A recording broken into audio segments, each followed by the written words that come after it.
So we're going to take a few minutes to think about inclusive practice in the early years. And this is in relation to children with allergies. Now, this is a subject very close to my heart. I was that child that grew up with allergies. I had very bad eczema and my mum had me on a super strict diet.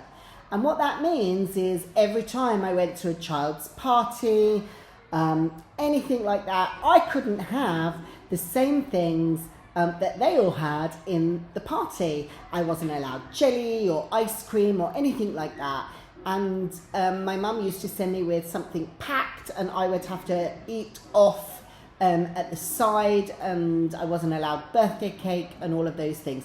Times have changed and we now think more about inclusivity and how we can support all children to be included and involved rather than isolating and doing something different or separate for those children who have allergies. So we're going to think here in this short presentation about strategies for how we can promote inclusivity in the early years. And early years practitioners do play a crucial role in promoting inclusivity for children with allergies. And by being, let's say, a bit more thoughtful and thinking ahead of time about strategies, early years practitioners can create a more supportive environment to ensure that all children, regardless of what allergies they have, can be involved and fully involved in the activities taking place. So let's start off by thinking about education and awareness. And I have two slides that unpack education and awareness. So first of all, one of the things that early years managers and team leaders can do is to think about training for staff and ensure that all staff members are trained to recognise and respond to allergic reactions. So this includes understanding how to use EpiPens and having clear emergency plans in place for any children who have recognised and known about allergies.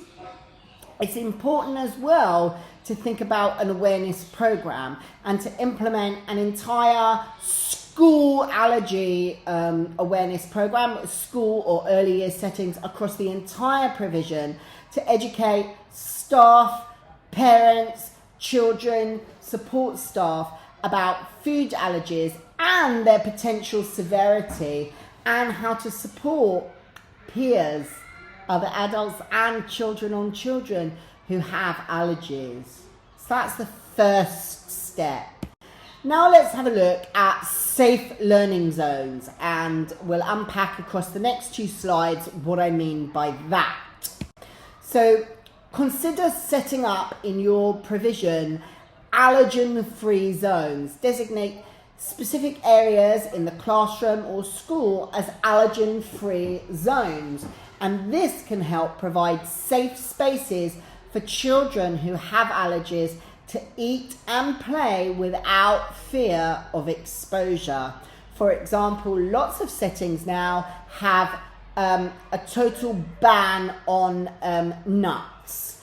If there are any children or adults in the building with nut allergies, and by having that total ban in place, that helps children be able to eat and play without fear of exposure to nuts, providing that policy is properly policed, maintained and respected by all users of the provision.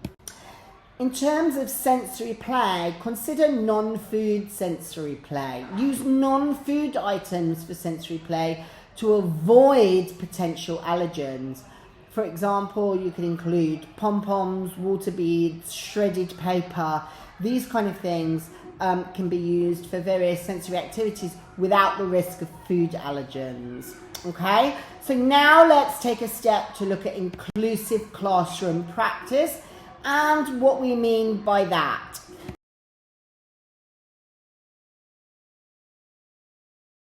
So again, like the sensory play, consider allergy-free crafts Use craft material that do not contain common allergens. For example, you can make Play-Doh with rice flour, for example, instead of wheat flour, if that is an issue in your setting or where you work. One of the other things that you can do in the classroom is through your role play scenarios, and you can set up and/or encourage children in role playing activities to teach them about or support them to explore and make sense of, because we all know, don't we, that children make sense of the world through their play. So by planting allergy play scripts into the role play area, we can help children think about what they can do to handle situations or manage situations where allergens might be present. And this not only helps to build empathy amongst other children in the class, but can also support children who have allergies with effective coping strategies. Let's move on to think about communication and collaboration. Again, we've got 2 slides to unpack this theme thread. So, parent collaboration.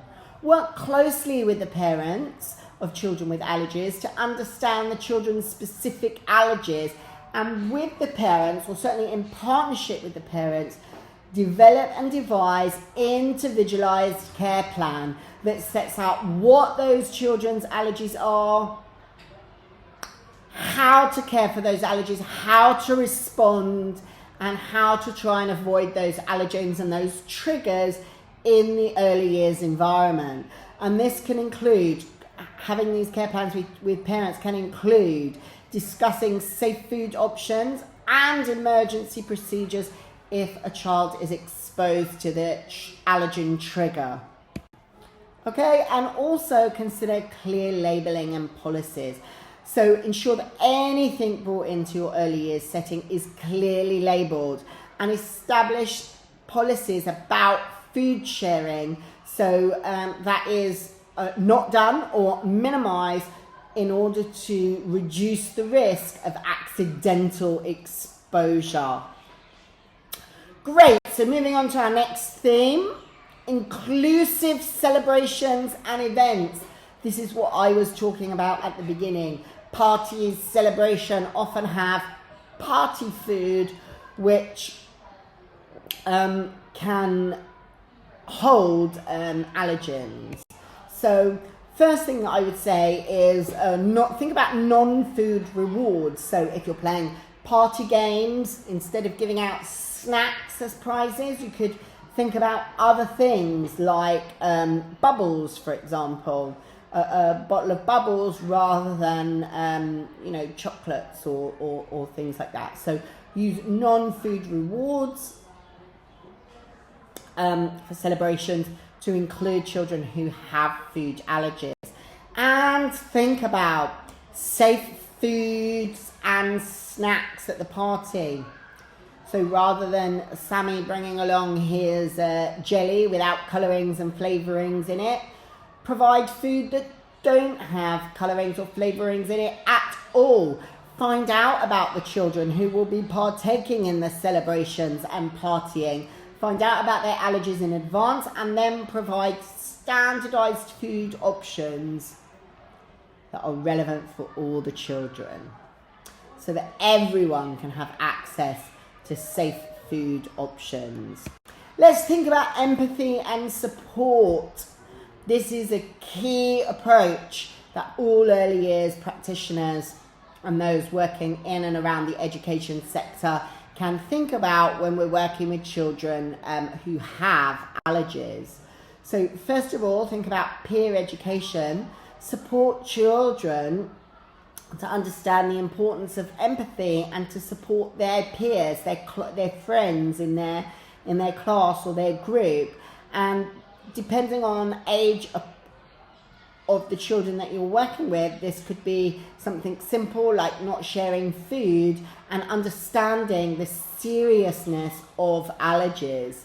And then turning to the parents, one of the things that we can do is think about support groups for parents, encouraging the formation of support groups within their establishment, school or early years provision for groups of parents who have children that have allergies.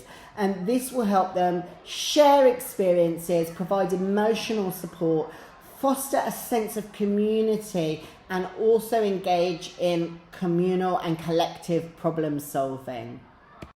So all of that links me to talk about the importance of inclusivity, creating a safe space for every child, supporting children's emotional well-being and social inclusion, equality, the right for every child to take part in every activity equally, and to promote social development so that no child is isolated or left aside.